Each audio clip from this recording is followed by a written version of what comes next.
Kim Chiu at Paolo Avellino namimiss na makatrabaho ang isa't isa.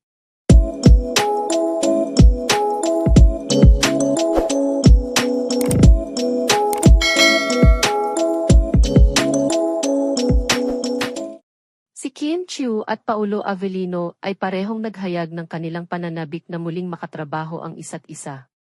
Ayon kay Kim, natutunan niya ng marami mula kay Paolo noong sila'y magkasama sa trabaho.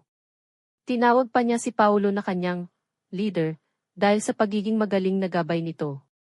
Sinabi rin ni Kim na si Paolo ay laging nandyan para sa kanya tuwing kailangan niya ng tulong.